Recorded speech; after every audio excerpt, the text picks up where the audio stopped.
中文课学的差不多，课本上的词都会了，但真实的中文还是太快。这门课就是为你准备的。我选了8个关于中国人的真实生活的故事，从简单到难排好了。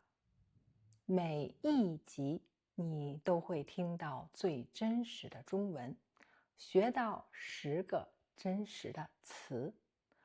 学完以后做一下练习，看看自己是不是真的懂了、明白了。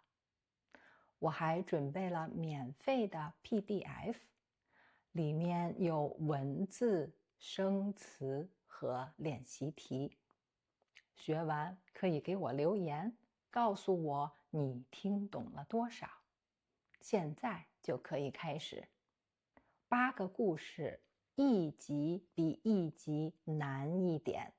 从第1集开始学到最后，你需要的帮助会越来越少，听懂的会越来越多。